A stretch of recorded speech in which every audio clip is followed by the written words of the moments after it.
আরও একবার আদিয়া বিনতে সালে ফারিস আহমেদের নামে কবুল বলল। এবার আর ভয়ে আতঙ্কে বা অনিচ্ছায় নয়, এবার সম্পূর্ণ ভরসা ভালোবাসায় কবুল বলেছে আদিয়া। আজকে থেকে আদিয়া বিনতে সালে ফ্যারিস আহমেদের নামে দলিল হয়ে গেল। সে চাইলেও আর ফ্যারিস আহমেদকে উপেক্ষা করতে পারবে না। আদিয়া দম ফেলল। আজকে এই মুহূর্তে থেকে সে ফ্যারিস আহমেদ এর, শুধু ফ্যারিস আহমেদ এর। অপরদিকে ফ্যারিস তার পাশে বসে থাকা অপরূপা মেয়েটিকে দেখছে। এই মেয়েটি তার স্ত্রী। ভাবতে ফ্যারিসের বুকটা এক অন্যরকম প্রশান্তিতে ভরে উঠেছে। আদিয়া বিনতে সালে সে নিজেও জানে না ফ্যারিস আহমেদের জীবনে সে কতটা মূল্যবান। সে নিজেও জানে না এক জীবন ফ্যারিস আহমেদ তাকে কতটা চেয়েছে। ফ্যারিসের মনে পড়ল সে দিনটার কথা, যেদিন সে আদিয়াকে প্রথমবারের মতন দেখেছিল। আজ থেকে প্রায় 6 মাস আগের কথা। সেদিন ছিল ঝুম বৃষ্টি। ফ্যারিসের গাড়িটা আটকে গেল সিগনালে। গাড়িতে বসে বসে বিরক্ত হচ্ছিল ফ্যারিস। বিরক্তিতে কুঁচকে নিল তার নাক মুখ। নিজের বিরক্তি ভাবটা কাটাতে ফ্যারিস বৃষ্টির মধ্যে গাড়ির জানালাটা খুলে দিয়েছিল একটু। জানালার কাজটা নামাতেই চোখের সামনে ভেসে উঠল নীল শাড়ি পরিহিত এক অপরূপা রমণী। দুহাত মেলে দিয়ে মুক্ত বিরঙ্গের মতো বৃষ্টিতে ভিজল সে। ফ্যারিস আহমেদের কি হয়েছিল সে নিজেও জানে না। দিন দুনিয়া ভুলে সে নীল শাড়ি পরিহিতা রমণীকে দেখতে ব্যস্ত হয়ে উঠেছিল। নিজের এই 29 বছরে সে কম মেয়ে দেখেনি। প্রেমও তো করেছিল একটা, কিন্তু এমন অনুভূতি তো হয়নি কোনোদিন, এমন তো লাগেনি কোনোদিন। তাহলে এবার কেন এই অজানা অনুভূতির মানেটা বুঝতে পারল না ফ্যারিস আহমেদ। বুঝতে পেরে এক অজানা আক্ষেপ বুক পুড়ল তার। পাপ্পা! ছেলের ডাকে অতীত থেকে বর্তমান ফিরে এলো ফ্যারিস। কি হয়েছে পাপা? মাম্মাকে নিয়ে বাড়ি যাব কখন আমরা? হয়তো একটু পরে যাব সোনা। জানো, ওইখানে একটা নানু আছে। আমাকে লুকিয়ে 3টে চুমু খেয়েছে, আদরও করেছে অনেকগুলো। ছেলের কথায় ব্রু কুঁচকালো। এ বাড়িতে এমন কে আছে, কে ছিল? ওই যে মাম্মার মতন দেখতে, বলো বলো তো, চুলগুলো লম্বা লম্বা। ফ্যারিসের বুঝতে পেরে ঠোঁট এলিয়ে হাসলো। উনি আদিয়ার মা। ওনাদের মা মেয়ের চেহারা বেশ মিল। যে কেউ দেখে বলে দিতে পারবে তাদের মধ্যকার সম্পর্ক। উনি বলেছে ওনাকে নানু ডাকতে। নানু মানে কি পাপ্পা? নানু মানে মাম্মার মা। উনি মাম্মার মা হয়? হ্যাঁ বাবা। তাহলে ওনাকে চুমু দিয়ে আসি। নানু যে দিল, রিটার্ন তো করিনি। আচ্ছা যাও। ফাইয়াজ চলে গেল। ফাইয়াজ যেতে আদি একটু চেপে এলো ফ্যারিসের দিকে। কি ব্যাপার, এত তাড়াতাড়ি কন্ট্রোল হারিয়ে ফেললে? একটু তো সবুর করো, যা করার বাসায় গিয়ে করিও, বাধা দেব না তো। তোমাকে মানা করার সাধ্য আমার আছে বুঝি? বাজে কথা বন্ধ করুন। আগে বলুন বাপ ছেলেতে মিলে কি গুজুর গুজুর করেছিলেন? বুঝলে আদিয়া, তোমার মা জামাই না মেনে নিলেও নাতিকে ঠিক মেনে নিয়েছে।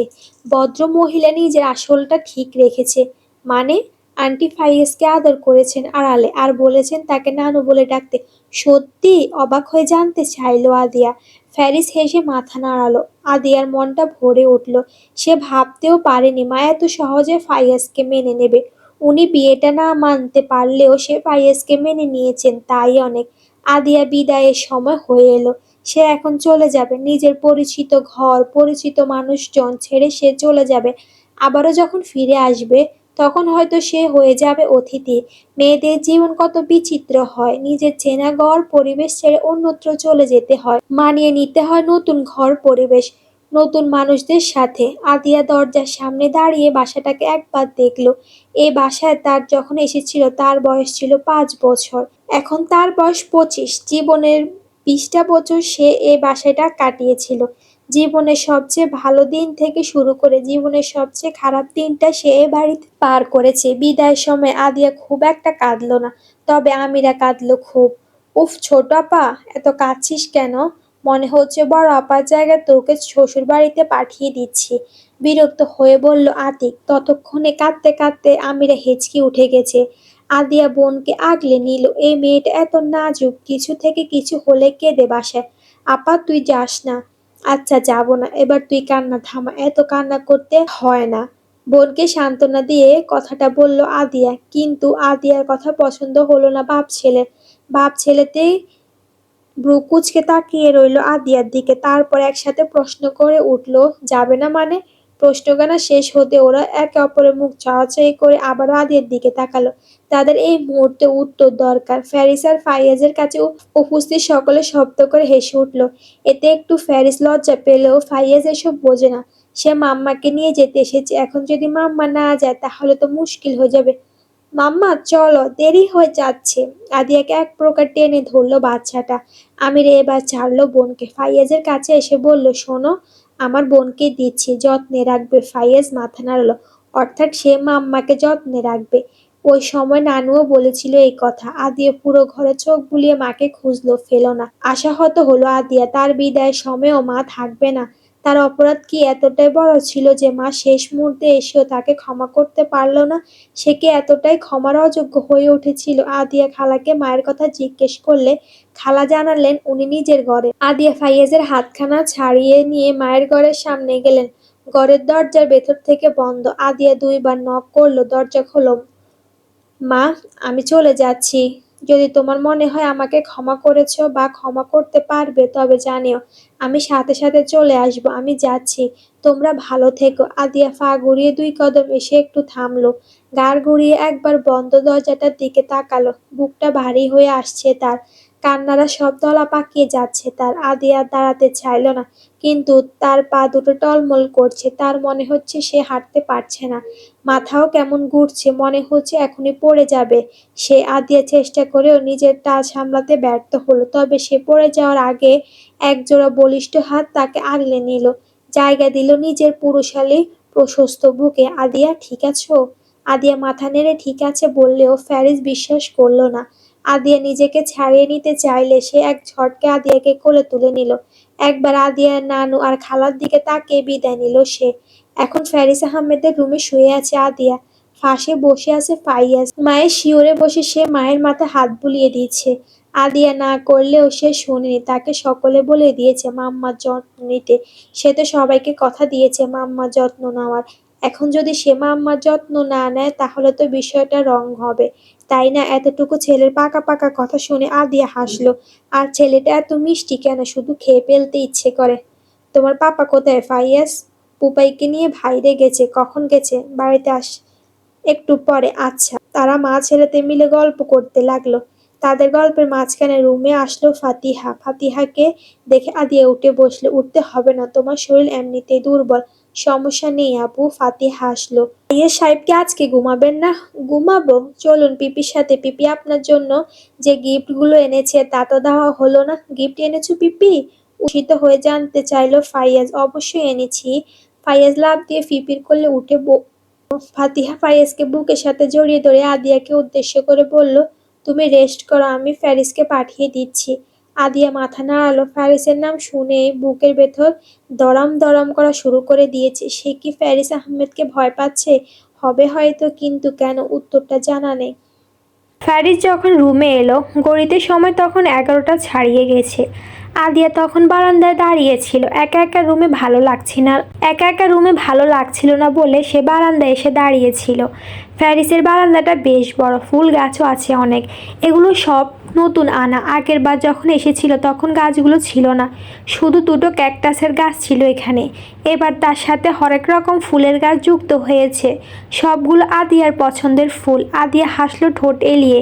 কিছু কিছু মানুষ মুখে না বললেও আমাদের বুঝিয়ে দেয় আমরা তাদের জীবনে ঠিক কতটা গুরুত্বপূর্ণ, আমরা তাদের জীবনে কতটা জুড়ে আছি। এই যে ফ্যারিস সারাক্ষণ তার সাথে খোঁচাখুচি করে, সারাক্ষণ তাকে বিরক্ত করে, কিন্তু যখন যত্নের কথা আসে তখন কি সুন্দর করে না তাকে আগলে নেয়, তাকে গুরুত্ব দেয়, তার সকল পছন্দ অপছন্দ খেয়াল লোকটা খুবই সূক্ষ্মভাবে রাখে। তার জীবনে হয়তো একটা ফারিস আহমেদের কমতি ছিল, যা আজ ঘুচে গেল। অপরদিকে ফ্যারিস রুমে এসে আদিয়াকে দেখতে না পেয়ে ব্রু কুঁচকে তাকালো। কোথায় গেল সে? বাসর ঘরে বউ নেই কেন? বউয়ের বদলে পড়ে আছে 2টো বালিশ। এটা কেমন কথা হলো? ফ্যারিস আহমেদ মনে হয় ইতিহাসে প্রথম পুরুষ যে কিনা বাসর ঘরে ঢুকে বিছানায় বউকে দেখতে না পেয়ে দেখতে পেয়েছে 2টো বালিশ। সে কি এখন বালিশের ঘোমটা উঠাবে? ফ্যারিস আবার বিছানায় দেখলো 2টো বালিশের সাথে একটা কাঁথাও আছে। সে শেষ রাতের দিকে হালকা শীত পড়ে বলে কাঁথা রাখা আছে। ফ্যারিস মুখ কুঁচকালো। আসলে ফারিস আহমেদের কপালটা খারাপ। তার কপালে কি আর বউয়ের সোহাগ আছে? বিয়ে করেও যদি বউকে পাওয়া যায় তাহলে বিয়ে করাই হলো কি? একবারে মার্কা একটা জীবন তার। রাজ্যের বিরক্তি নিয়ে ফ্যারিস কাবার থেকে নিজের জামা কাপড় নিয়ে ওয়াশরুমে চলে গেল। এই মুহূর্তে গোসল করা দরকার। শরীর থেকে বসবস করে ফিনাইল গন্ধ আসছে। তারা হাসপাতালে গিয়েছিল। ফাতিহার বর সৌরভের দূর সম্পর্কে এক ফুপুর হার্ট অ্যাটাক করেছে। তাকে দেখতে গিয়েছিল তারা। ফিনাইলের গন্ধ ফ্যারিস নিতে পারে না, বমি আসে যায়। তবে সেই সাথে কিছু বিশ্রী অভিজ্ঞতা মাথা নাড়া দিয়ে উঠেছে। বারান্দায় কিছুটা সময় কাটিয়ে আদিয়া রুম ফিরে এলো। ফ্যারিস আহমেদ এখনও আসেনি। আদিয়া বুঝে ফেল না সে একা একা কী করবে। ফ্যারিস আহমেদ থাকলো না হয় একটু ঝগড়া করা যেত তার সাথে। এভাবে ফাঁসির মুখে বসে থাকতে ভালো লাগছে না। আদিয়া একবার ছেলের ঘরে যাওয়ার কথা ভাবলো। দেখে আসা উচিত ছেলেটা ঠিক মতো শুলো কিনা। ফাইয়াজের ঘরে যাওয়ার জন্য যেই না আদিয়া দরজার দিকে পা বাড়ালো অমনি ওয়াশরুমের দরজা খুলে বেরিয়ে এলো ফ্যারিস আহমেদ। সবেমাত্র গোসল করে বেরিয়েছে সে।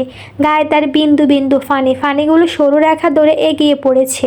আদিয়া তাকিয়ে রইল হাপাতের মতো। চোখের পলক পড়ছে না মেয়েটার। অপরদিকে চোখের সামনে এমন ভাবে আদিয়াকে দেখে প্রথমে কিছুটা অবাক হয়েছিল ফ্যারিস।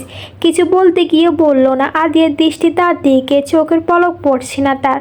ফ্যারিস দুষ্টু হেসে এগিয়ে এলো আদিয়াকে দেখে। আদিয়ার মুখের সামনে তুড়ি বাজিয়ে দুষ্টু কণ্ঠে বলল, আদিয়া কি দেখছো এমন চোখ বড় বড় করে? আগে কখনো এমন সিনারি দেখো নাই? আদিয়া ঘোর কাটলো। সে আমতা আমতা করে বলে উঠল, কই কিছু দেখছিলাম না তো। যাহ মিথ্যাবাদী মেয়ে, এতক্ষণ তো আমায় গিলে খাচ্ছিলে। এসব কি ঠিক? ফাঁকা ঘরে একটা অবলা ছেলেকে এভাবে দেখছিলে? আমার তো ভয় হচ্ছে এখন, কখন জানি আবার আমার সরলতার সুযোগ নিয়ে আবার উপরে ঝাঁপিয়ে পড়ো। আমি আবার ভোলাবালা নিরীহ অবলা পুরুষ মানুষ। ফ্যারিসের কথায় আদিয়া মুখ ব্যাকাল। আসছে ভোলাবালা নিরীহ পুরুষ মানুষ, ব্যাটা শিরায় শিরায় শয়তানি। প্যারিস আয়নার সামনে গিয়ে মাথা মুছতে লাগলো। শরীরে তার এখনো পানি। আদিয়া ঢোক গিল। এমন দৃশ্য চোখে দেখা যায় না। ফ্যারিস আয়নায় তখন আদিয়াকে দেখছিল। আদিয়া বিভ্রান্তিকর দৃষ্টি তাকে মজা দিচ্ছে খুব। বেচারি আদিয়া বিনতে সাল এবার আসছে উট পাহাড়কে নিচে। ফ্যারিসকে মিটি হাসতে দেখে তেতে উঠল আদিয়া। তেজস্বী গলায় বলল, এমন দাদে ডিস্কো লুক নিয়ে দাঁড়িয়ে আছেন কেন? কি ভাবছেন? এভাবে সামনে আসলে আমি সিরিয়াস হয়ে যাব আপনার প্রেমে? হেদিয়ে মরবো? প্রেম তো তুমি হেদিয়ে মরেছ, শুধু স্বীকার করছো না। আমি আর আপনার প্রেম এতটাই খারাপ দিন আমার আসেনি যে আপনার মতন সেকেন্ড হ্যান্ড লোকের প্রেমে পড়ব। ফ্যারিস আশাহত হলো। সে মোটেও সেকেন্ড হ্যান্ড নয়, সে ফিউর, একবার আনইউজড। এখনও অবধি আনপ্যাকেট করা হয়নি তার। এ অবস্থায় এসব অভিযোগ মানা যায়? দিলে ব্যথা লাগে না বুঝি? শোনো, শুধু ঠোঁটটা ছাড়া আমি পুরো ভার্জিন, আনইউজড। ঠোঁটের ভার্জিনটা তোমার কারণে হয়েছিল, তাই কথায় কথায় এসব অন্তরে ব্যথা দেওয়া কথা বলবে না। বেশ গম্ভীর গলা কথাটা বলল ফ্যারিস। আদিয়া একবার ফ্যারিসকে দেখে চোখ নামিয়ে ফেললো। এই লোকের আসলে লজ্জা নেই। এভাবে কিভাবে শুধু একটা তোয়ালে পরে একটা মেয়ের সামনে দাঁড়িয়ে থাকতে পারে সে? আপনি কথা না বলে আগে কাপড় পরে আসুন। পরবো না, এভাবে বসে থাকবো আমি সারা রাত। দেখে কি করতে পারো তুমি? তেরা গলা জবাব দিল ফ্যারিস। আপনি থাকুন এভাবেই বসে, আমি গেলাম ছেলের ঘরে। এই না, দাঁড়াও। তড়াক করে এগিয়ে এলো ফ্যারিস। এক হাতে আদিয়ার এক হাত চেপে ধরলো। হাত ধরছেন কেন? ছাড়ুন বলছি। না, ছাড়বো না। ছাড়বেন না মানে? ছাড়ুন। এত ছাড়ুন ছাড়ুন করছো কেন? একবার তো বলতে পারো ধরে থাকুন। আমার ঠেকা পড়েছে, অসভ্য লোক। ছাড়ুন আমার হাত। বলছি না ছাড়বো না। ধরেছি কি ছাড়ার জন্য নাকি? আদিয়া নিজেকে ছাড়ানোর জন্য মুচড়ামুচড়ি করতে শুরু করে দিল। এত নড়াছড়া ফ্যারিসের পরনের তোয়ালে ঢিলে হয়ে এলো। সে এক হাতে আদিয়ার হাত ধরল, অপর হাত তোয়াল চেপে ধরল। আদিয়া একবার ফ্যারিসের মুখের দিকে দেখছে, আর একবার তোয়াল ধরে রাখা হাতের দিকে। আর নড়াছড়া করিও না, তোয়ালেটা যে কোনো সময় খুলে পড়ে যাবে, অসভ্য লোক। আরও বসে থাকুন তোয়ালে পড়ে। সব হয়েছে তোমার জন্য। আমার জন্য মানেই আমি কি করলাম আবার? তুমি একটা ঝগড়ুটে মহিলা, খালি ঝগড়া করতে করো আমার সাথে। দেখো কে বলেছে নিজের সারাক্ষণ পায়ে পা দিয়ে ঝগড়া করে, এখন আমাকে আসছে ঝগড়ুটে। এই আপনি আগে আমার হাত ছাড়ুন। আগে বলো যাবে না। আগে আপনি হাত ছাড়ুন। আগে বলো যাবে না। ঠিক আছে, যাব না, সত্যি সত্যি। বিরক্ত হয়ে বলল আদিয়া। ফ্যারিস আস্ত করে আদিয়ার হাত ছাড়লো। খেয়াল রাখলো যেন আদিয়া চলে না যায়। আদিয়া অপর দিকে মুখ করে দাঁড়িয়ে রইল। এই আদিয়া বলুন, লুঙ্গি পরবো? বাসর ঘরে লুঙ্গি? বিষয়টা অনেক থ্রিলিং হবে না? আপনার যা মন চায় পরুন, তাও কাপড় পরুন প্লিজ। না থাক লুঙ্গি বেকায়দায় খুলে গেলে আবার আরেক সমস্যা দেখা যাবে। তখন তুমি কন্ট্রোললেস হয়ে আমার উপর হামলা সামলে পড়েছ। তোমাকে আমি বিশ্বাস করি না। যেভাবে হাপুস নয়নে তাকিয়ে থাকো আমার দেহের দিকে তাকিয়ে থাকি, মানে কি বলতে চাইছেন আপনি? আপনার নজর খারাপ। কথায় আছে যার মনে যা লাফিয়ে ওঠে তা। আমি তোমাকে একবারও নজর খারাপ মহিলা বলি নাই। তুমি নিজেই বলছো, তার মানে তুমি আসলে আমাকে চোখ দিয়ে গিলে খাচ্ছি। এত অধপতন তোমার। ফ্যারিস এসব কথা আর নিতে পারলো না। আদিয়া সে পরাস্ত হলো। ঘরের কোণে রাখা সোফা চুপচাপ গিয়ে বসে রইল। আদিয়া থেকে কোনো জবাব না পেয়ে ফ্যারিস তাকালো তার দিকে। গালে হাত দিয়ে সোফায় বসে থাকা মেয়েটা। ফ্যারিস দ্রুত পায়ে ঘুরিয়ে গেল আদিয়ার কাছে। গাল থেকে হাত সরিয়ে দিতে দিতে বলল, গালে হাত দিয়েছো কেন এমন? তোমার কি জামে মরেছে নাকি? আদিয়া একবার ফ্যারিসকে দেখলো, চোখ তুলে কিছু না বলে আবারও চুপ করে রইল। ফ্যারিস আদিয়ার পাশে বসে কিছুক্ষণ তাকে দেখলো, তারপর গলা পরিষ্কার করে বলল, সারা রাত কি এভাবে বসে থাকার পরিকল্পনা করেছ? আদিয়া চুপচাপ উঠে বিছানায় গেল। তার পিছনে পেছন ফ্যারিসও গেল। আদিয়া ফ্যারিসকে সম্পূর্ণ উপেক্ষা করে বিছানা ছাড়তে লাগলো। বিছানা ছেড়ে এক পাশে বালিশ রেখে বসলো। ফ্যারিস কোমরে হাত দিয়ে এতক্ষণ বধূর কার্যকলাপ দেখলো। আদিয়া পা দুটো অনবরত নড়ছে, মানে সে নার্ভাস। আদিয়া এই নার্ভাস হওয়ার কারণ বুঝতে পেরে ফ্যারিস ঠোঁট কামড়ে হাসলো। মেয়েটার জন্য ফ্যারিস একটু মায়া লাগলো। আজকের মতন অনেক হয়েছে, আবার কালকে থেকে শুরু করা যাবে। ফ্যারিস আস্তে করে বিছানায় উঠে এলো। বালিশের মাথা ঢেকে চোখ বন্ধ করে নিল। চোখ বন্ধ থাকা অবস্থাতে আদিয়াকে উদ্দেশ্য করে বলল, লাইট অফ করে দিয়ে শুয়ে পড়ো। আদিয়া গাড় গড়িয়ে ফ্যারিসকে দেখলো। তাকে শুয়ে পড়তে দেখে আদিয়া স্বস্তির নিঃশ্বাস ফেলল। সে লাইট অফ করে এসে আলগোছে বিছানায় শুয়ে পড়ল। একবারে কিনারে এসে শুলো সে, তবে বেশিক্ষণ টিকতে পারল না। ফ্যারিস তাকে টেনে নিজের কাছে নিয়ে এলো। পিছন থেকে শক্ত করে জড়িয়ে ধরে আদিয়ার মুখে মুখ ডুবিয়ে দিল চুপচাপ।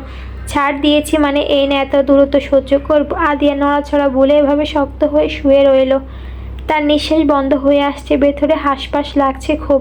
তবে তার মধ্যে ফ্যারিস আহমেদের বাঁধন থেকে নিজেকে ছাড়িয়ে নেওয়ার কোনো প্রয়াস দেখা গেল না। ঘরের ভেতরটা তখনও অন্ধকারে ডুবে আছে। ঘরের পরিবেশটাও শান্ত। বাইরে ভোরের আলো ফুটে উঠলেও সূর্য তখনও ওঠেনি। জানালার পর্দাগুলো মৃদু বাতাসে উঠছে। পর্দার পাকগুলো মৃদু মন্দ শীতল বাতাস ঘরে প্রবেশ করে ঘরটাকে শীতল করে দিচ্ছে। আদিয়া নড়ে চড়ে উঠল, তবে বেশি একটা সুবিধা করতে পারল না। সে এখনো ফ্যারিসের বাহু বন্ধনীতে আবদ্ধ। আদিয়া একটু নড়াচড়া করে আবারও ঘুম তলিয়ে গেল। ওইদিকে আদিয়ার নড়াচড়ায় ঘুম ভেঙে গেল ফ্যারিসের। তার ঘুম পাতলা, খুব হালকা হয়ে আসতে পিট পিট করে চোখ মেলে তাকালো ফ্যারিস। বুকটা কেমন ভারী ভারী লাগছে তার। ফ্যারিস ভালো করে চোখ মেলে তাকিয়ে দেখলো আদিয়া তার বুকের মাঝে গুটিসুটি মেরে ঘুমাচ্ছে। দেখতে একবার বিড়াল ছানার মতো লাগছে। লম্বা চুলগুলো এলোমেলো হয়ে মুখের উপর এসে পড়েছে আদিয়ার। ফ্যারিস ঠোঁট এলিয়ে হাসলো। এমন একটা স্নিগ্ধ সকাল কে না চায়? এমন সকাল তার জীবনে বারবার আসুক, হাজারবার আসুক। ফ্যারিস আলতো হাতে খুব যত্ন করে আদিয়ার চুলগুলো গুছিয়ে দিল। আদিয়ার চুল থেকে মিষ্টি মিষ্টি স্মেল আসছে একটা। ফ্যারিস আদিয়ার চুলে নাক ডুবিয়ে স্মেল নিল। কি শ্যাম্পু দেয় এই মেয়ে, এত সুন্দর স্মেল! সে তো কসকো সাবান দিয়ে গোসল করে। মাথার চুল থেকে পায়ের পাতা পর্যন্ত কসকো সাবান ডলে ডলে গোসল করে সে। মাঝে মধ্যে ফাইয়াজের জনসন বেবি শ্যাম্পু দেয় চুলে। ওটা স্মেলও ভালো, একটা সফট স্মেল আসে। দামি জিনিস মানও ভালো। কিছুক্ষণ এভাবে কেটে গেল। ফ্যারিস দেওয়াল ঘড়িটার সময় দেখলো। এখন না উঠলে নামাজ মিস হয়ে যাবে। ফ্যারিস আদিয়াকে নিজে থেকে ছাড়িয়ে নিল। আলগোছে উঠে বসলো সে। বসে থেকে কিছুক্ষণ আদিয়াকে দেখলো। কি আশ্চর্য, এই মেয়েকে রেখে যেতে ইচ্ছে করছে না কেন? শুধু তাকিয়ে থাকতে ইচ্ছে করে। মনে হচ্ছে এই মেয়ে থেকে দেখে সে নিজের জীবন কয়েক শত বছর অনায়াসে কাটিয়ে দিতে পারবে। ফ্যারিস ফোঁস করে একটা দম ফেললো। ইচ্ছে না করলেও ফ্যারিস আর বসলো না। বউ তো তারই, তাকে দেখার অনেক সময় পাওয়া যাবে। ফ্যারিস ফ্রেশ হয়ে অজু করে আসলো। তারপর আদিয়াকে ডাকলো, এই এই উম যাহ, কি সব দুষ্টু সাউন্ড করছো? মনে হচ্ছে তোমাকে কেউ চুমু খাচ্ছে। এমন সাউন্ড করবে না খবরদার, আমার মাইন্ডে ডাইভার্ট হয়ে যায়। শাসিয়ে কথা বলল ফ্যারিস। গলার স্বর তার কঠিন। উঠো তাড়াতাড়ি বলে আদিয়া বাহু ধরে ঝাঁকাতে লাগলো ফ্যারিস। ফ্যারিস ফ্যারিসের ঝাঁকানোতে আদিয়া ঘুম ভেঙে গেল। সে পিট পিট করে চোখ মেলে তাকালো। চোখের সামনে ফ্যারিস দেখে লাফিয়ে উঠলো সে। এমন লাফিয়ে উঠলো কেন? ভূত দেখেছো? আদিয়া জবাব দিতে পারছে না। ফ্যারিস তার চোখের সামনে নিজের মুখটা এনে গোল গোল চোখে তাকিয়ে দেখছে। জানতে চাইছে হয়েছে কি। পুরোটা বিষয় বুঝতে আদিয়ার মস্তিষ্কে একটু সময় নিল। সে নিজেকে ধাতস্থ করে বলল, কোথায় যাচ্ছেন? মসজিদে। তুমি উঠে নামাজ পড়ে নাও। আদিয়া মাথা নাড়ালো। মেয়েটা এখনো বসে বসে ডুলছে। কালকে শেষ রাতের দিকে ঘুমিয়েছে সে। ফারিস আহমেদ যেভাবে তাকে সাপের মতন পেঁচিয়ে ধরেছিল। ফরজের নামাজ পড়ে বাইরে বের হলো আদিয়া। ফিরোজা আহমেদও তখন বেরিয়েছেন। উঠে পড়েছো? হাসি মুখে জিজ্ঞেস করলেন তিনি। জি মা। ফারিস মসজিদ থেকে আসেনি? এখনো না। আসো বাগানে যাই, সকাল সকাল হাঁটলে বেশ লাগে। দুজন বাগানে গেল। তোমার মায়ের রাগটা মনে হয় একটু বেশি, তাই না? আদিয়া আলতো হাসলো। ঠোঁটের হাসি রেখে বলল, এমনটা নয়, আসলে বাবা চলে যাওয়ার পরে থেকে মা অল্পতে বেশি রিয়েক্ট করে ফেলে। ওনার মনে হয় কেউ ওনাকে গুরুত্ব দেয় না তেমন। এমন হয়, মেয়েদের জীবনটা আসলে এমন। বিয়ের পর নতুন জায়গায় এসে নতুন মানুষের সাথে থাকতে থাকতে আমাদের জীবন সঙ্গীর সময় অনেকটা নির্ভরশীল হয়ে পড়ি। একটা সময় আমাদের জীবন সঙ্গীদের থেকে গুরুত্বপূর্ণ আর কেউ থাকে না। সেই জীবন সঙ্গী যখন অসময়ে চলে যায়, জীবনটাই কেমন অনর্থ লাগে, মনে হয় আমাদের কেউ নেই, আমরা একা, সম্পূর্ণ একা। ভদ্রমহিলা থামলেন। আদিয়া নিজেও বুঝে মায়ের কষ্টটা। কষ্টটা বুঝতে পারে বলেই সে মাকে সময় দিয়েছে। আদিয়া এখানে কিছু করার নেই। সে চাইলেও কিছু করতে পারবে না। ওরা আর এসব কথা বলল না। সকাল সকাল এসব মন খারাপ কথা না বলেই ভালো। তারা বিভিন্ন গল্প করতে লাগলেন, বেশিরভাগই ফাইয়াজকে নিয়ে। আদিয়ার জন্য ফাইয়াজ কি সব পাগলামি করেছে সে সব বলে হাসছেন ভদ্রমহিলা। হাসছে আদিয়া নিজেও, প্রশান্তির হাসি। নিজের প্রতি ফাইয়াজের এই প্রগাঢ় ভালোবাসা আদিয়াকে প্রশান্তি দেয়। কিছুক্ষণ হাঁটাহাঁটি করে ওরা ভেতরে এলো। ততক্ষণে ফাতিহা উঠে গেছে। সে সোফায় গাল ফুলিয়ে বসে আছে। তুই সকাল সকাল এমন গাল ফুলিয়েছিস কেন? গাল ফুলিয়েছি কি আর সাধে? তোমাদের জামাইয়ের আর্জেন্ট কাজ এসেছে, ফিরতে হবে। ফিরতে হবে মানে? এবার তো অনেকদিন থেকে যাওয়ার কথা ছিল। তাহলে তোমার জামাইকে গিয়ে জিজ্ঞেস করো। ফাতিহার কণ্ঠে রাগ। ফাতিহার স্বামী সৌরভ অস্ট্রেলিয়ার একটা বড় কোম্পানিতে বেশ ভালো একটা পদে চাকরি করে। পজিশনটাও বেশ ভালো, সেই সাথে বেতনটাও। তবে সমস্যা একটাই, তার ছুটি নেই। ছুটি থাকলে ওই ছুটিতে বাংলাদেশে আসা যায় না। তাই তারা তেমন আসতেও পারে না বাংলাদেশে। এবার ভাইয়ের বিয়েকে উপলক্ষ করে এসেছে ফাতিহা। ভেবেছিল বেশ কিছুদিন থেকে যাবে, কিন্তু হলো কই। আসতে না আসতেই তো যাওয়ার ঘন্টা বেজে গেল। ফাতিহা চলে যাবে শুনে আদিও মন খারাপ হয়ে গেল। ফাতিহার সাথে তো এখনো তেমন করে কথাও হয়নি ভালো মতো। তাছাড়া ফাতিহা ছেলে মেয়ে দুটোর সাথে বন্ধুত্ব করা বাকি। ছেলে মেয়ে দুটো যা মিষ্টি দেখতে, যদিও তাদের সাথে কথা হয়নি এখনো আদিয়ার। কালকে যখন এই বাড়িতে এসেছে তখন বাচ্চা দুটো ঘুমাচ্ছিল। ওরা টুইন, দেখতে পুরো এক। জেন্ডার আলাদা হলেও কোনটাকে শনাক্ত করা বড্ড কঠিন হয়ে যায়। আদি, একটু ফাইয়াজের কাছে যাও তো মা। তোমার ছেলে ঘুম থেকে উঠে কাউকে দেখতে না পেলে কান্না করে। আদিয়া মাথা দুলিয়ে ছেলের ঘরের দিকে পা বাড়ালো। আর ফিরোজ আহমেদ গেলেন রান্নাঘরের দিকে। নাস্তা বানাতে হবে।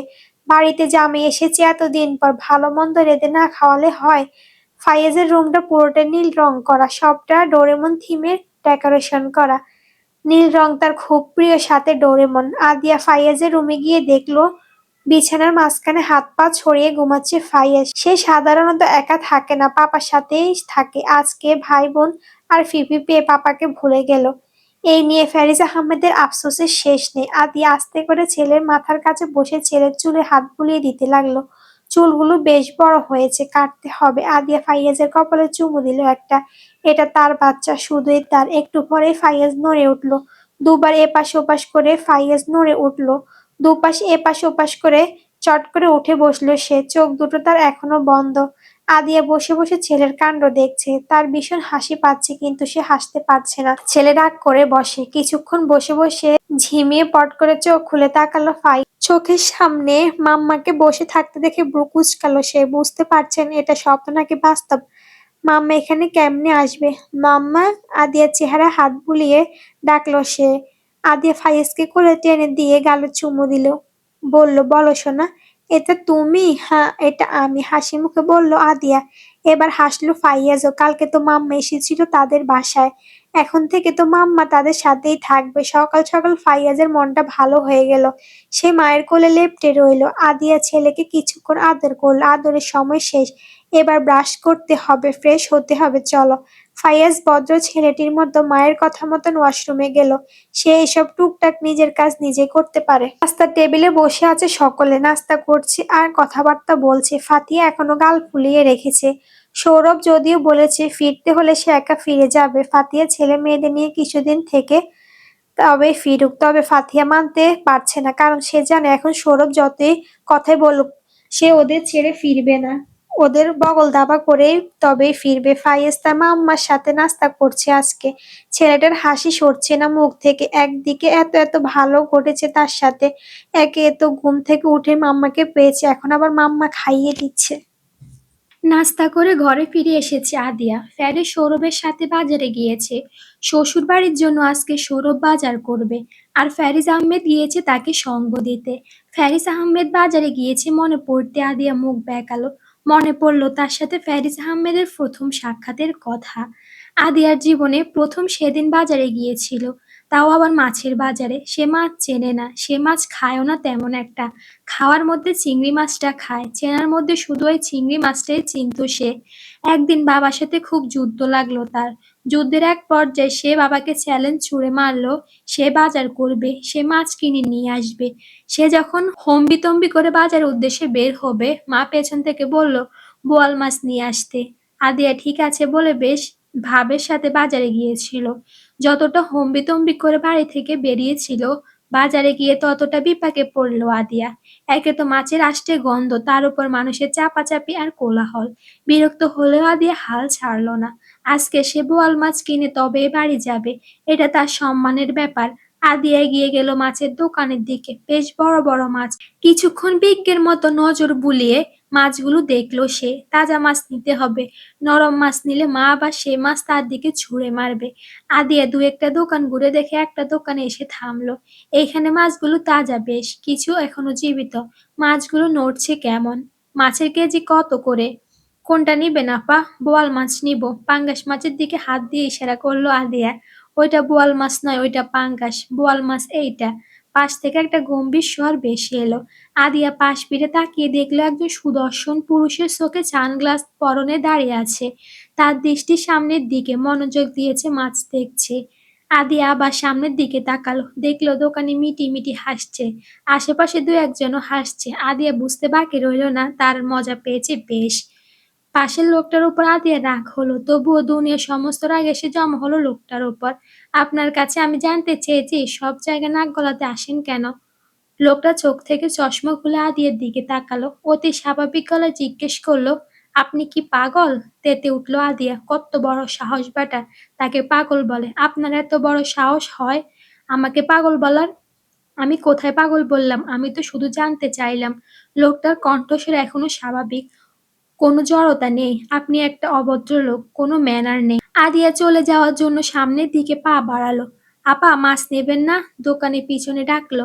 আপনার মাছ আপনি খান। সেদিন আদিয়া আর ওখানে দাঁড়ায়নি, নিজের পাটা কপালকে দোষারোপ করতে করতে অন্য দোকানে গিয়েছিল। সেদিনে সে অভদ্র লোকটাই ছিল ফ্যারিস আহমেদ। সে কি এখন তার বর? এমন ভয়ানক কথা সে কোনোদিন ভেবেছিল বুঝি? Excuse me. চিকন গম্ভীর স্বরে অতীত থেকে বেরিয়ে এলো আদিয়া। তার সামনে দাঁড়িয়ে আছে ফিহা আর ফিহাদ। তাদের চেহারা গম্ভীর, দেখে মনে হচ্ছে ভীষণ মনোযোগ দিয়ে কিছু ভাবছে। বাচ্চাদের মুখের গম্ভীরতা দেখে আদিয়ার আলতো হাসলো। দুই হাতে দুজনের গাল টেনে দিয়ে বলল, হ্যালো, তুমি কি ফাইয়েজের মাম্মা?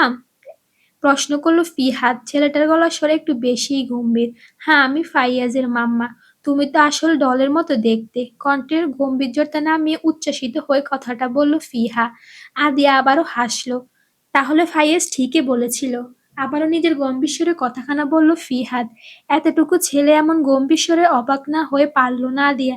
কি বলেছিল ফাইয়াজ? বলেছিল ওর মাম্মা ডলের মতন দেখতে, একবারে সত্যিকারের ডল। এবারে উত্তরটা দিল ফিহা। মেয়েটা তেমন গম্ভীর নয়।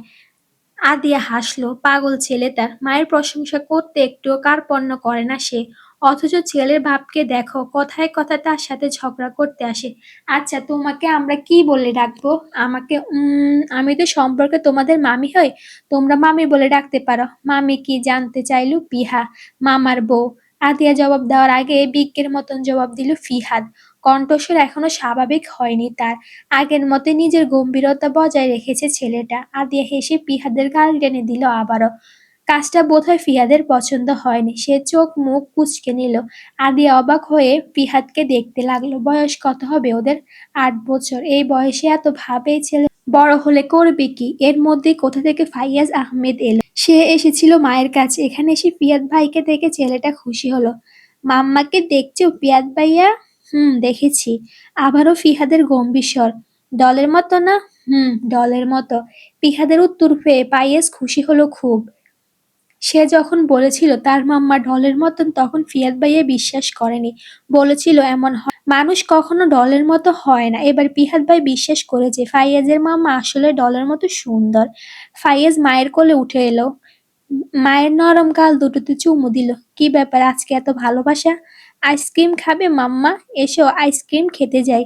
একদম না, তোমার ঠান্ডা লাগবে, এমনিতেই সকালে দুটো কাশি দিয়েছো। ফাইয়াজ মুখ গোমড়া করলো, তবে আদিয়া গলল না। ছেলেটা ঠান্ডার ধাত আছে, তার উপর এখানে ভালোই শীত পড়ে, যদিও 19-20 হয় তাহলে সর্বনাশ হবে। আদিয়া ফিহাদ আর ফাইয়াজের সাথে বসে বসে কিছুক্ষণ গল্প করলো। বাচ্চা দুটোর জন্ম বেড়ে ওঠা সব অস্ট্রেলিয়া, তারপরে কত স্পষ্ট বাংলা বলে, মনে হয় না তাদের বেড়ে ওঠা ভিন দেশে ভিন্নভাষীদের সাথে। বাজার শেষ বেলায় 12টায় ফিরে এলো ফ্যারিস আর সৌরভ।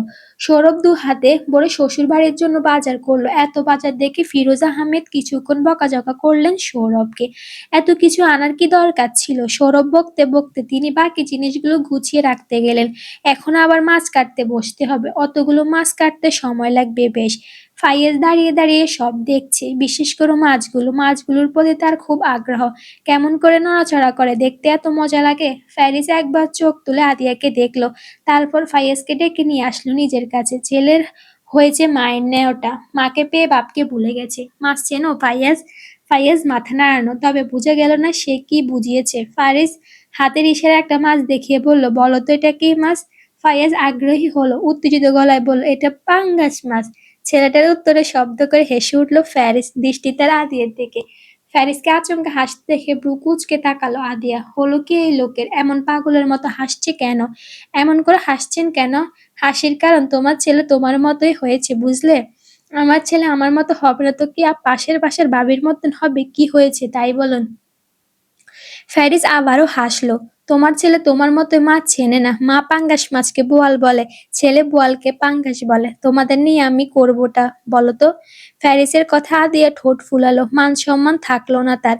আদিয়া একবার ফাইয়াজকে দেখলো, গোল গোল চোখে মায়ের দিকে তাকিয়ে আছে সে। আদিয়া আশাহত হলো, সে ভেবেছিল ছেলেটা বুদ্ধিমান হয়েছে, কিন্তু না, সে হয়েছে ব্যাককল টাইপের। ছেলেকে বেশি বেশি করে বাদাম খাওয়াতে হবে, ছেলেকে চালাক বানাতে হবে। আদি আরো একবার ছেলে আর ছেলের বাপকে দেখে চলে গেল শাশুড়ির কাছে। এখানে তার আর থাকা যাবে না, এখানে থাকলে ফ্যারিস আহমেদ তাকে অপমান করা একটা সুযোগ ছাড়বে না, খচ্চর লোক একটা। আদিয়াকে চলে যেতে দেখে ফ্যারিস আবারও হাসলো। ফাইয়াজের গালে একটা চুমু দিয়ে বলল, আয় বেটা, তোকে মাছ চেনাই। মায়ের মতন এমন বলদ হলে চলবে কেমনে? ফাইয়াজ আবারও আগ্রহী হয়ে উঠল। মাছের প্রতি ছেলের এমন আগ্রহ দেখে ফ্যারিস ঠিক করলো ছেলেকে মাছ ব্যবসায়ী বানাবে। তখন রাত বাজে 9:30। রাতের খাবারের পর্ব শেষ করে আহমেদ বিলার ড্রয়িং রুমে আড্ডার আসর বসেছে। ওরা বিভিন্ন কথা বলছে আর হাসছে। এর মধ্যে আদিয়া সকলের জন্য পায়েস নিয়ে এলো। এই বাড়িতে সকলে রাতের খাবার খেয়ে মিষ্টি খায়। পায়েস আবার ফারিসের বেশ পছন্দ। সে মিষ্টি তেমন না খেলেও পায়েস খুব মজা করে খায়। সেজন্য আদিয়া আজকে পায়েস বানিয়ে দিল। পায়েসটা আদিয়া বরাবরই ভালো বানায়, যদিও আদিয়া প্রায় সকল রান্নাতেই পটু।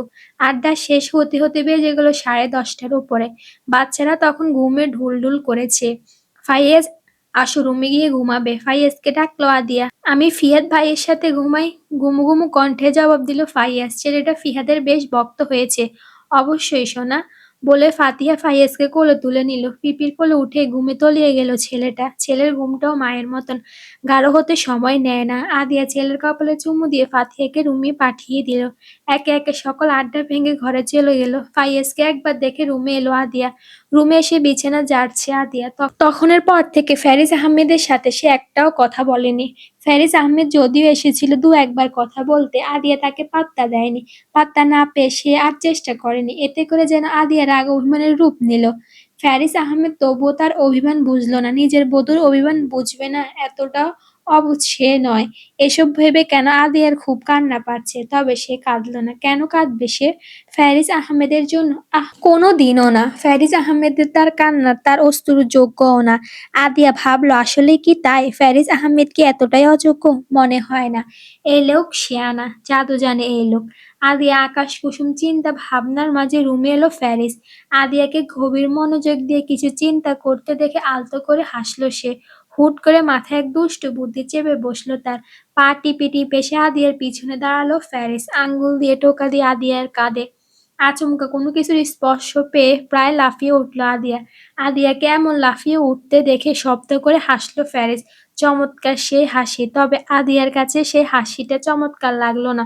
মনে হলো ফ্যারিস আহমেদের মতন বিশ্রী হাসি এই পৃথিবীতে আর কারো নেই। ভবিষ্যতে আর কারো হতেও পারে না। তুমি মনে হয় আসলে ব্যাঙের বিলুপ্তপ্রায় বংশধর। আদিয়া রাগত দৃষ্টিতে তাকালো তার দিকে। খচ্চর লোক একটা, ভয় দেখিয়ে এমন মজা নিচ্ছে। এভাবে স্পর্শ করলে লাফাবো না, ভেবেছি কি না কি, এমন কেউ করে? এতদিনেও আমার স্পর্শ চিনতে পারলে না, অবশ্য চিনবে কিভাবে? স্পর্শই করিনি, তোমায় স্পর্শ করার অনুমতি বা সুযোগ কোনোটাই তো দাওনি। ফ্যারিস আহমেদের কণ্ঠ অন্যরকম হলো। আদিয়া আর চোখে একবার দেখলো ফ্যারিসকে। চোখটা তার দিকে তাকিয়ে আছে, চোখ তার আকাঙ্ক্ষা। আদিয়া ঢোক গিলল। কি করতে চাইছে সে? প্যারিস ধূপে গেল, মুখোমুখি দাঁড়ালো আদিয়ার। আদিয়া এখনো ফ্যারিসের দিকে তাকিয়ে আছে, টালমাটাল সেই দৃষ্টি। আদিয়া এমন দৃষ্টি হয়তো ফ্যারিস আহমেদকে আরেকটু বেসামাল করে দিতে বাধ্য। তবে ফ্যারিস আহমেদ কি বেসামাল হলো? আমি কি তোমায় একটু ছুঁয়ে দেবো আদিয়া? শীতল ঠান্ডা স্বরে প্রশ্ন করলো ফ্যারিস। তবে আদিয়া ঠান্ডা থাকতে পারল না। বুকের ভেতর ধড়াম ধড়াম করতে লাগলো তার। কপাল বেয়ে সরু ঘামের রেখা নেমে এলো তার। সে উত্তর দিতে পারল না। তার শব্দ ভান্ডার ফুরিয়ে গেল যেন। আদিয়া নিজের দৃষ্টি নামিয়ে নিল। এমনিতে ফ্যারিস আহমেদ তার কাছে এলে সে এলোমেলো হয়ে যায়। নিজেকে আটকে রাখার চেষ্টা কষ্টসাধ্য হয়ে পড়ে। মনে চায় গভীর আবেশে ফ্যারিস আহমেদকে ছুঁয়ে দিতে। যেখানে ফ্যারিস আহমেদ তার সামনে এলে এত কিছু হয়, এখন ফ্যারিস আহমেদের এমন ঘোর লাগা দৃষ্টি। আদিয়ার অবস্থা মরি। সে যথাসম্ভব চেষ্টা করেছে নিজেকে সামলে রাখার। সে কিছুতে ফ্যারিস আহমেদের কাছে ধরা দেবে না, কিছুতেই না। ফ্যারিস আহমেদের সাথে আদিয়া এ কেমন লড়াই তা নিজেও জানে না। শুধু জানে সে ফ্যারিস আহমেদের কাছে সমর্পণ করবে না, কখনোই না। প্রেম ছাড়া কি ছোঁয়া যায়? অন্যায় হবে না? ফ্যারিসের প্রশ্নে ধ্যান ভাঙল আদিয়ার। সে আবারও চোখ তুলে তাকালো ফ্যারিসের দিকে। চোখে তার হাজারো প্রশ্ন। সে আদিয়ার কাছে উত্তর জানতে চাইছে, কিন্তু এই প্রশ্নের উত্তর আদিয়া নেই তার কাছে উত্তর। তুমি কি প্রেমে পড়েছো আদিয়া? আদিয়া মাথা নাড়ালো। সে প্রেমে পড়েনি। ফ্যারিস ঠোঁট কামড়ে হাসল। মাথা দুলিয়ে আবারও প্রশ্ন করলো, তবে কি ভালোবেসেছো? আদিয়া এবারও স্বীকার করতে চাইল না। সে সম্পূর্ণ নাটক করলো। এবারও ফ্যারিস হাসলো। আদিয়াকে ছেড়ে দিয়ে একটু দূরে এসে বসলো। বলল, যেদিন প্রেমে পড়বে, ভালোবাসবে, সেদিন তোমাকে আমি ছুঁবো। সমস্ত নিয়ম শৃঙ্খলা ভেঙে উন্মাদের মতন স্পর্শ করব তোমায়। ততদিন নিজের প্রস্তুত করে নাও। যেদিন নিজের শরীর আর মনকে প্রস্তুত করে নিবে ফ্যারিস আহমেদ উন্মাদনা শামিল হতে, তখন আর কোনো টালবাহানা চলবে না কোনো অজুহাত। ফ্যারিস আহমেদ থামলো, দুটো নিঃশ্বাস নিল, তারপর চলে গেল ওয়াশরুমে। ফ্যারিসের যাওয়ার দিকে শূন্য দৃষ্টিতে তাকিয়ে রইল আদিয়া। আর ভাবলো, লোকটা এমন কেন? কেটে গেল আরো কয়েকদিন। দেখতে দেখতে ফাতিহার যাওয়ার সময় হয়ে গেল। কালকে চলে যাবে তারা। ফাতিহারা চলে যাবে শুনে মা ছেলে দুজনে গাল ফুলিয়ে বসে আছে। ফাতিহা ব্যাগ গোছাচ্ছে আর মা ছেলেকে দেখছে। প্রথম দেখায় কেউ বলে দিতে পারে তারা মা ছেলে। তাদের চেহারা একটু একটু মিল পাওয়া যায়। ফাইয়াজের চোখ দুটো কোথাও না কোথাও আদিয়ার মতন। ফাতিহা অবাক হয়ে মিল দেখে। তাদের মধ্যে মিল কিভাবে থাকতে পারে? তাদের চেহারা একটুখানি মিল থাকলেও স্বভাব চরিত্রে অনেকটাই এক। সে একইভাবে গাল ফুলিয়ে, তারা একইভাবে চোখ মুখ কুঁচকায়, কিছু কিছু বিষয়ে তারা একইভাবে রিয়্যাক্ট করে। এতটা মিল ফাইয়াজের তো ফ্যারিসের সাথেও না। মা ছেলের দিকে তাকিয়ে ফাতিহা দীর্ঘশ্বাস ফেলল। হাতের কাপড়গুলো ব্যাগে রেখে এগিয়ে এলো। তোমরা এমন গাল ফুলিয়ে থাকলে আমি যাব কিভাবে বলো তো? আমারও তো খারাপ লাগছে নাকি? এখন তোমরা এমন করলে তো বিপদ। আদিয়া, তুমি এত অবুঝ হলে চলবে? তোমাকে দেখে তো ফাইয়াজও এমন করছে, দেখো। আরো কিছুদিন থেকে গেলে হয় না? থাকতে তো আমিই চেয়েছিলাম, কিন্তু হলো তো। তোমার ভাইয়ের যে অফিস উপস্থিত থাকতে হবে, তাহলে ভাইয়া চলে যাক, আপনারা থেকে যান আরো কিছুদিন। ফিহাকে চিনছো তো? বাপ ছাড়া মেয়ে তো চোখে অন্ধকার দেখে, তার শ্বাসকষ্ট শুরু হয়ে যায়। আসলে তাই, ফিহা হয়েছে বাপের নেওয়াটা। বেশিক্ষণ বাবাকে না দেখে থাকতে পারে না। কান্নাকাটি শুরু হয়ে যায় তার। আদি আর কিছু বলল না। বাবার সাথে মেয়েদের আলাদাই এক সম্পর্ক থাকে। পিপি, আবার কবে আসবে তোমরা? ঠোঁট উল্টে প্রশ্ন করলো ফাইয়াজ। ফাতিহা ফাইয়াজকে কোলে তুলে বুকের সাথে জড়িয়ে ধরল। এখন আর ফাইয়াজের শরীর থেকে অহমির ঘ্রাণ আসে না, আসে আদিয়ার ঘ্রাণ। ফাতিহা হাসলো, হাসিটা প্রশান্তির। খুব শীঘ্রই আসবো সোনা। সত্যি? ৩ সত্যি বাবা। ফাইয়াজ মানল। ফাতিহা ফাইয়াজকে কোল থেকে নামিয়ে বাকিটুকু গুছিয়ে নিল। পরের দিন ফাতিহারা চলে গেল। আহমেদ বিলাও খালি হয়ে গেল। আদি আর ফাইয়াজেরও মন খারাপ হয়ে গেল। ওদের মন খারাপ দেখে ফিরোজা আহমেদও গাল ফুলালো। ওদের তামাশা দেখে ফয়সাল আহমেদ আর ফারিস আহমেদ বিরক্ত হলো। যত্তসব মহিলা মানুষের নাটক। সকাল ৮টা বেজে ২০ মিনিট। খাটের ওপর গালে হাত দিয়ে বসে আছে ফাইয়াজ। বসে আছে বললে ভুল হবে, সে মূলত বাবা মায়ের ঝগড়া দেখছে। না, এটাকে ঠিক ঝগড়াও বলে না, এটাকে বলে চুলোচুলি। এর আগে এমন দৃশ্য দেখেনি, এমন দৃশ্য সে এবারে প্রথম দেখেছে। তাই খুব মনোযোগ দিয়ে বিষয়টা দেখছে সে। মিরান বলেছিল তার মাম্মা পাপা এমন ঝগড়া করে, চুলাচুলিও করে, সে বিশ্বাস করেনি। বড়রা কেন এমন করবে? তবে আজকে সে বিশ্বাস করেছে বড়রাও এমন অহেতুক কাজ করতে পারে। আপনি পুরুষ মানুষ, আপনার কেন রেডি হতে আয়না লাগবে? স্বৈরাচারী মহিলা এই ২১ দশকে এসেও নারী পুরুষের মধ্যে ভেদাভেদ করা, পুরুষ হয়েছিল বলে কি আমার কোনো অধিকার নেই? এত অত্যাচার কেন পুরুষের ওপর? পুরুষ মানুষ কেন নিজের ঘরেও এমন অত্যাচারিত হবে কেন? আপনি সবসময় এক লাইন বেশি বুঝেন, বেশি কথা বলেন একবারে। আপনি একটা জাতা। আমার কি কোনো বাক স্বাধীনতা নেই? পুরুষ মানুষের কি কোনো স্বাধীনতা নেই? এমন স্বাধীনতাই কি আমরা চেয়েছিলাম? আপনি সরুন তো, আমাকে রেডি হতে দিন। আমি কেন সরব? তুমি সরো। আরে বাবা, আমার চুল বাঁধতে হবে। আমি কি তোমার চুল ধরে রেখেছি? বাঁধতে না করেছি? আপনি না সরলে আমি কিভাবে বাঁধবো?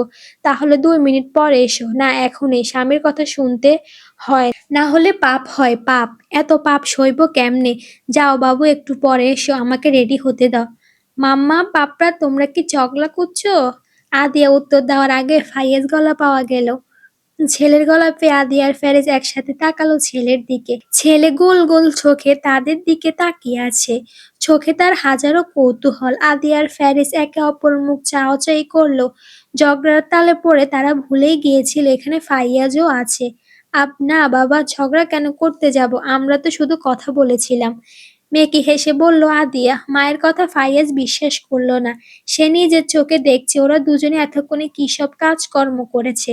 ঝগড়া করা ভালো নয়, ঝগড়া করতে হয় না, ঝগড়া করা ব্যাড ম্যানার্স। বেশ গম্ভীর আর বিজ্ঞ স্বরে কথাটা বলল ফাইয়াজ। তারপরে খাট থেকে নেমে হেলে দুলে চলে গেল নিজের ঘরে। ফাইয়াজ চলে যেতে আদিয়া তেড়ে এলো ফ্যারিসের দিকে। ব্যাক্কেল লোক একটা, ছেলের সামনে কি সব করলেন আপনি? আমি আবার কি করেছি? বেশ নাদান স্বরে কথাটা বলল ফ্যারিস। বাপখানা এমন, এই পৃথিবীতে আজকে নতুন এসেছে। সে কিছুই জানে না, কিছুই জানে না। আপনি আসলে একটা অসহ্য লোক। আমার ছেলে থেকে দূরে থাকবেন। আমার ছেলে আপনার সাথে থাকলে আপনার মতন এমন অভদ্র হয়ে উঠবে। আদিয়া আর দাঁড়ালো না, চিরুনিটা নিয়ে বারান্দায় চলে গেল। আদিয়া যাওয়ার দিকে তাকিয়ে মুখ বেঁকালো ফেরেজ। এসেছে ছেলের মা। আরে বাপ ছাড়া কি মা হওয়া যায় নাকি? বাপ যদি না থাকতো তুমি মা হতে কেমনে? বেয়াক্কেল মহিলা। মহিলা মানুষের বুদ্ধি আসলেই হাঁটুতে। ফ্যারিস আর আয়নার দিকে তাকালো। গুনগুন গান ধরলো ফ্যারিস। ড্রেসিং টেবিলের উপর থেকে হেয়ার জেলের কৌটোটা নিয়ে তার থেকে একটু জেল নিয়ে সুন্দর করে চুলগুলো সেট করে নিল। বারান্দা থেকে ফ্যারিসের নাটক দেখছে আদিয়া। তার ভ্রু দুটো কুঁচকানো। কি ব্যাপার? মনটা এত ফুরফুরে কেন এই লোকের? আজ কি এই লোকের হলো কি? এত স্টাইল মেরে কেন রেডি হচ্ছে? আবার কোনো প্রেমিকা বাতিয়েছে নাকি? এই লোক কি কোনোদিন ভালো হবে না? আদিয়ার চোয়াল শক্ত হয়ে এলো। হন হন করে রুমের ভেতরে সে প্রবেশ করলো। ফ্যারিস তখনও আদিয়ার একটা ক্রিম নিয়ে মুখে মাখছিল। আদি এসে ছোঁ মেরে ফ্যারিসের হাত থেকে ক্রিমের কৌটোটা নিয়ে নিল। আপনি আমার জিনিসে হাত দিয়েছেন কেন? এই ভবের দুনিয়া কি আমার আর তোমার? তুমি তো আমারই, আমি তো তোমারই পুরোটাই। রাখুন আপনার ডায়লগ। গালে ক্রিম ঘষতে ঘষতে ফ্যারিস জবাব দিল, আচ্ছা দিলাম, বাদ। এই আপনি এটা মুখে দিচ্ছেন কেন? চোখে দেখেন না এটা আই ক্রিম? এটা চোখে দেওয়ার জন্য? ফ্যারিস অবাক হলো। চোখে দেওয়ার জন্য আলাদা ক্রিম হয় নাকি? এই প্রথম শুনলো সে চোখেরও ক্রিম হয়। সে তো সারা জীবন চোখে শুধু ড্রপই দিয়ে এসেছে। বিয়েটা করে তার গ্র্যান্ড বান্ডা সমৃদ্ধ হচ্ছে দিনে দিনে, কত কিছু জানতে পেরেছে প্রতিদিন। ভাগ্যিস বিয়েটা করেছিল, তা না হলে তো সারা জীবন মুখ্যই থাকা লাগতো। মুখ্যতা থেকে বাঁচতে প্রত্যেকটা পুরুষের উচিত জীবনে একবার হলেও বিয়ে করা। আপনি আজকে এত গুছিয়ে তৈরি হচ্ছেন কেন? বলুন তো, আবার কোনো প্রেমিকা পাতিয়েছেন নাকি? আস্তাগফিরুল্লাহ, তওবা তওবা। এগুলো কি বলে? ঘরে বউ বাচ্চা রেখে আমি প্রেমিকা পাতাবো? এসব বলতে হয় না, পাপ হয়, পাপ। এখন কি আর প্রেমিকা পাতানোর বয়স আছে? তাহলে এমন করে তৈরি হচ্ছেন কেন?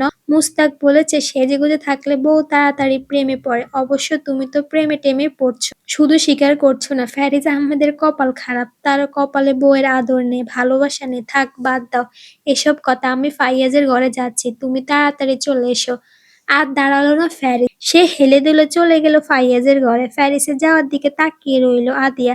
লোকটা কি কিছু বুঝতে পারে না? এতটাই অবুঝ সে, এতটাই নাদান সে যে তাকে সব মুখ খুলে বলে দিতে হবে।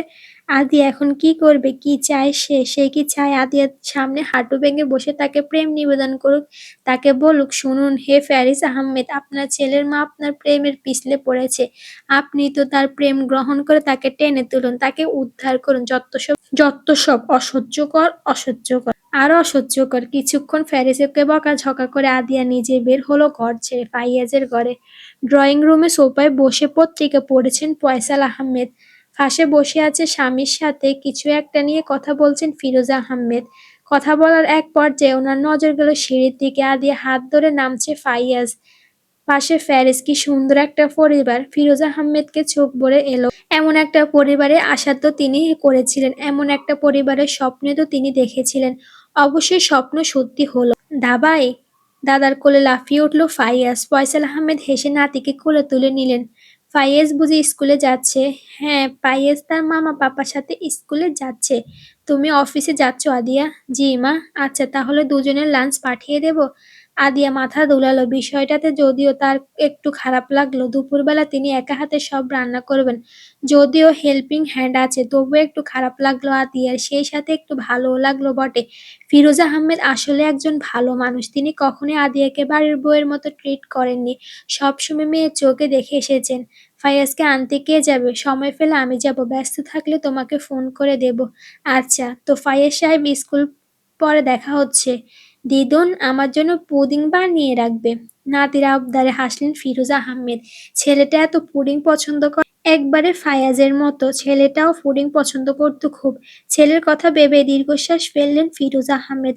আল্লাহ তাআলা ছেলেকে এত তাড়াতাড়ি নিজের কাছে ডেকে না নিয়ে গেলেও পারত। দাদা দিদাকে বিদায় জানিয়ে ফাইয়াজ বাবা মায়ের সাথে স্কুল পথে রওনা দিল। এই প্রথম সে বাবা মায়ের সাথে স্কুলে যাচ্ছে। আজকে সে মিরানকে দেখিয়ে দিবে। মিরান সবসময় ওর বাবা মায়ের সাথে স্কুলে আসে আর ফাইয়াজকে দেখিয়ে মায়ের গালে চুমু দেয়। আজকে ফাইয়াজও মাম্মার গালে চুমু দেবে মিরানকে দেখিয়ে। আধ ঘন্টার মাঝে ওরা এসে পৌঁছালো ফাইয়াজের কিন্ডার গার্ডেনের সামনে। ফ্যারিস গাড়ির ইঞ্জিন বন্ধ করতে গাড়ির দরজা খুলে আদিয়া নেমে এলো। পেছন দরজা খুলে দিয়ে ফাইয়াজকে নামালো। সে ফাইয়াজকে নামে দাঁড়িয়ে মায়ের হাত ধরে থাকলো। চোখ তার কিন্ডার গার্ডেনের গেটের দিকে। আদিয়া ছেলের মতিগতি বুঝতে অক্ষম হলো। সে ভ্রু কুঁচকে তাকিয়ে রইল ছেলের দিকে। বাবু, কিছু খুঁজছো? গলায় গম্ভীর জবাব দিল ফাইয়াজ। কি খুঁজছো? মিরানকে। মিরানকে? মিরানকে তো ভেতরে গেলে পেয়ে যাবে, চলো ভেতরে যাই। ভেতরে চলে গেছে? বলতে পারছি না, চলে না এলেও তো চলে আসার কথা। তুমি যাও ভেতরে। ভেতরে গেলে তো চলবে না? চলবে না মানে? ফাইয়াজ জবাব দেওয়ার আগে মিরানদের গাড়িটা এলো। গাড়িটা থামতে গাড়ি থেকে লাফিয়ে নামলো মিরান, তার মা। মিরান আসতে দেখে খুশি হয়ে গেল ফাইয়াজ। ছেলেকে এতটা খুশি হতে দেখে আবারও ভ্রু কুঁচকাল আদিয়া। কাহিনী কি? ফাইয়াজ এবার আদিয়ার হাত ধরে এগিয়ে গেল মিরানদের কাছে। ওদের পিছন পিছন ফ্যারিসও গেল। সে এতক্ষণ যাবৎ মা ছেলেকে দেখছিল হিংসুটে চোখে। মা ছেলের এত ভালোবাসা তার একবারে সহ্য হয় না। ফাইয়াজ আদিয়ার হাত ধরে একবার গেটের কাছে এসে থামলো। তার সামনে মিরান আর ওর মা দাঁড়িয়ে আছে। মিরান ফাইয়াজকে দেখে ওর মায়ের গালে ছোট্ট করে একটা চুমু খেলো। ঠোঁটের কোণে তার হাসি। ফাইয়াজও নিজে হাসলো মিরানের হাসি দেখে। মায়ের মুখের দিকে তাকিয়ে তাকে কোলে নেওয়ার জন্য ইশারা করলো সে। ছেলের ইশারা বুঝতে পেরে ছেলেকে কোলে তুলে নিল আদিয়া। সে এখনো ছেলের কাজ কারবার বুঝতে পারছে না। ফাইয়াজ এবার নিজের ছোট ছোট দুটো হাত দিয়ে মায়ের গলা জড়িয়ে ধরলো। নিজের মুখটা এগিয়ে নিয়ে গিয়ে মায়ের দুই গালে 4টা চুমু দিল সে। চুমু দেওয়া শেষ হতে মায়ের কোল থেকে নেমে গেল ফাইয়াজ। আর দাঁড়ালো না সে, সোজা চলে গেল কিন্ডার গার্ডেন গেট ধরে। ছেলের যাওয়ার দিকে হা করে তাকিয়ে রইল আদিয়া। তার আর বুঝতে বাকি নেই কিছু। পেটে না ধরলেও তো এই ছেলের মা। ছেলের কর্মের পেছনে কারো বুঝবি ছেলের ক ছেলের কর্মের পিছনে কারণ বুঝবে না বুঝি? আদিয়া গাড় বাঁকিয়ে ফ্যারিসের দিকে তাকালো। তাকিয়ে দেখতে পেল কিভাবে একজন দামড়া লোক মা ছেলের ভালোবাসা দেখে হিংসায় জ্বলে খাক হয়ে যাচ্ছে। ছেলেটা আসলে বাপের মতন হয়েছে, একবারে হিংসুটে। গাল ফুলিয়ে গাড়ি ড্রাইভ করছে ফ্যারিস, কোনো কথা বলছে না সে, মুখে কুলু এঁটেছে। আদিয়া একটু পর পর কোনা চোখে নিজের স্বামীকে দেখছে। এমন গম্ভীর আর চুপচাপ থাকা মানুষ তো ফ্যারিস আহমেদ না, তাহলে হলো কি? ছেলের চুমু দেয়নি বলে রাগ করেছে, হবে হয়তো। আদিয়া দীর্ঘশ্বাস ফেললো। এ 29 বছর বয়সী দামড়া বাচ্চা ছেলেকে নিয়ে করবে কি? ফাইয়াজও এমন অবুঝের মতো আচরণ করে না সব সময়। ছেলেকে বুঝালে সে বুঝে। আর এই লোক, আদিয়ার মাঝে মধ্যে জানতে ইচ্ছে হয়, এত বড় লোক একটা কোম্পানি এই লোক চালায় কিভাবে? এতগুলো লোককে একসাথে এই লোক সামলায় কিভাবে? এমন গাল ফুলিয়ে থাকার হেতু কি? ফ্যারিস যেন এই প্রশ্নটার অপেক্ষাতেই ছিল। সে সম্পূর্ণ দৃষ্টি আদিয়ার দিকে তাকালো। আমার কি মনে হয় জানো? আমি একটা আর্টি। মানে? তোমার আর তোমার ছেলের ভাব ভালোবাসা দেখলে এর চেয়ে বেশি কিছু আমি নিজেকে ভাবতে পারি না। কেমন তোমরা আমে দুধে মিশে যাও আর আমি অবহেলিত আটিটার মতন তাকিয়ে তাকিয়ে দেখি। ছেলেটা যে এতটা পোল্টিবাজ হবে তা জানতাম না আমি। যদি জানতাম তাহলে কি আর এতকাল ছেলের পটি পরিষ্কার করতাম? এতকাল তার পটি পরিষ্কার করলাম আমি। এখন সে মাকে পেয়ে বাপকে ভুলে যায়। মাকে সে গুনে গুনে 4টা চুমু দিতে পারে, আমাকে দিল না। তার কি চুমুর ভান্ডার ফুরিয়ে যেত আমাকে একটা চুমু দিলে? আপনি কি জানেন আপনি যে চরম মাত্রায় একজন হিংসুটে লোক? না, জানি না। তোমাদের সাথে তো এমন হয় না, তাই তোমরা এই কষ্টটা বুঝবে না। কথাখানা শেষ করে আবারও গাল ফুলালো ফ্যারিস। আদি আর কিছু বলল না, সে কিছু বলতে পারল না। এই পাগল লোকটাকে কি করবে সে? আদি আজকে অফিসে যাবে না, প্রথমে যাবে ব্যাংকে, তারপর বাপের বাড়ি। ফ্যারিসের গাড়িটা এসে থামলো ব্যাংকের সামনে। আদিয়া সিট বেল্ট খুলতে যাবে, তার আগে ফ্যারিস তার হাত চেপে ধরলো। আদিয়া প্রশ্নবিদ্ধ চোখে তাকালো তার দিকে। ফ্যারিস আদিয়ার চোখে দৃষ্টি পাত্তা দিল না বিশেষ। সে চট করে আদিয়ার গালে চুমু দিয়ে দিল দুটো। চুমু দিয়ে আলগোছে আদিয়া সিট বেল্ট খুলে দিল সে। আদিয়া আহম্মেকের মতো তাকিয়ে রইল ফ্যারিসের দিকে। এভাবে তাকিয়ে থাকার কোনো মানে হয় না। আমি তোমাদের মা ছেলের মতন এত কিপটে না। তোমাদের দেওয়ার জন্য আমার ভান্ডার অনেক চুমু রয়েছে। আমি চাইলে তোমাদের সকাল বিকেল 200 করে চুমু খেতে পারি। আমি কি তোমাদের মতন নাকি যত সব হিংসুটে কিপটে মানুষজন? আদিয়া কিংকর্তব্যের বিমুখ ফ্যারিসের দিকে তাকিয়ে রইল। এই লোকের মাথায় আসলে গন্ডগোল আছে। ডাক্তার দেখানো তার উচিত। ফ্যারিস আদিয়াকে ব্যাংকের সামনে নামিয়ে দিয়ে অফিসে চলে গেল। ফ্যারিস যদিও থাকতে চেয়েছিল, আদিয়া থাকতে দেয়নি। জোর করে তাকে পাঠিয়ে দিয়েছে। এভাবে অফিস কামাই দেওয়ার কোনো মানেই হয় না। এমনিতে ফ্যারিস ইদানিং কাজে বড্ড অবহেলা করেছে। বিয়ে করে লোকটা কাজের প্রতি ফাঁকিবাজি বেড়ে গিয়েছে। আদিয়া ব্যাংকে গিয়ে নিজের স্যালারি তুলল। স্যালারি পুরোটা আসেনি। লোন নেওয়ার জন্য কেটেছে 8,000, আর কারণে অকারণে ছুটি ছাওয়ার জন্য কেটেছে 2,000। আদিয়া টাকা তুলতে পেরেছে মোট 17,000। টাকাটা হাতে পেয়ে আদিয়া মনে মনে ফ্যারিস আহমেদকে 3টে গালি দিল। ব্যাটা আসলে একটা বদ, মন চায় মাথা ফাটিয়ে দিতে। খচ্চর লোক একটা। ঠিক তার স্যালারি কেটে নিয়েছে। এই 2,000 টাকা দিয়ে ফ্যারিস আহমেদ কোনো রাজপ্রাসাদ বানায়, তাও দেখে নেবে আদিয়া বিনতে সালে। তার সাথে পাঙ্গা নিতে এসে ফ্যারিস আহমেদ ভালো করেনি। আদিয়া স্যালারি নিয়ে সোজা গেল নিজের বাসায়। প্রথমে ভেবেছিল কিছু বাজার সদাই করে নিয়ে যাবে, তারপর কি ভেবে যেন আর বাজারে গেল না। ওদের কখন কি দরকার হয়, বাসায় কি আছে কি নেই তা কিছুই জানে না সে। তার সেভাবে কথাও হয় না বাসায়। আমিরার সাথে 2-1 দিন পর পর কথা হয় তার। বিয়ে করে যাওয়ার পর আতিকের সাথে কথা হয়েছে মোটে 2 বার। মায়ের সাথে তো কথা বলা সেই যে বন্ধ হয়েছে, তার আর কথাই হয়নি। আদিয়া দীর্ঘশ্বাস ফেলে রিকশায় চেপে বসল। না জানি মা আজকে আবার কেমন রিয়েক্ট করবে, আজকে কথা বলবে কি না তাও তো সে জানে না। প্রায় 8 ঘন্টার পর আদিয়া রিকশাটা এসে থামলো তাদের গেটের সামনে। আজ কতগুলো দিন পর আদিয়া সেই চেনা রাস্তাটা দিয়ে চেনা বাড়িটায় এসেছে। বাড়িটায় কিছুই বদলায়নি, সবকিছু সে আগের মতনই রয়ে গিয়েছে। শুধু বদলে গেছে মানুষগুলো, বদলে গেছে তাদের আচরণ। আদিয়া গেট ঠেলে দিয়ে ছোট ছোট পায়ে ভেতর প্রবেশ করলো। আস্তে করে সিঁড়ি ভেঙে দোতলায় উঠে কলিং বেলে হাত রেখে 2 সেকেন্ড কিছু একটা ভাবলো সে। ভাবনা চিন্তা অন্ত ঘটিয়ে সে বেল চেপে দিল। বুকের ভেতরটা টিপ টিপ করেছে। মায়ের কি রাগ পড়েনি এখনো? মা কি এখনো রেগে আছে তার উপর? 2বার কলিং বেল চাপতে দরজা খুলে দিল আতিক। বোনকে এতদিন পর দেখে বেশ খুশি হলো ছেলেটা। আপা, কতদিন পর এসেছিস? ভালো আছিস আপা? এক নাগাড়ে প্রশ্নগুলো করে দম নিল আতিক। আদি হাসলো আতিকের অবস্থা দেখে। আমি ভালো আছি, তোদের কি অবস্থা? আমরাও ভালো আছি, আয় ভেতরে আয়। আদিয়া ভেতরে ঢুকলো। বাসায় আর কেউ নেই? না, আজকে ছোট আপার কলেজে মিটিং ছিল। ছোটপা আবারও ফেল করেছে। এই আপা, ছোটপা এমন কেন রে? এত ফেল কেমনে করে ও? এত ফেল করার পরেও মা ওরে কিছু বলে না। দেখিস আজকেও কিছু বলবে না, উল্টো আসার পর পায়েস রান্না করবে আপার জন্য। আতিয়া বলল না কিছু। এটা কোনো বিষয় নয়, ফেল একটি সাধারণ বিষয়। ফেল না করলে মানুষ গুরুত্ব কমে যায়। বাজার তো মনে হয় করিসনি এই মাসে। এই নে টাকাগুলো রাখ, মা এলে মাকে দিয়ে দিস। কি কি লাগবে জেনে নিয়ে বিকেলে বাজার করে নিয়ে আসিস। বাজার তো করা আছে।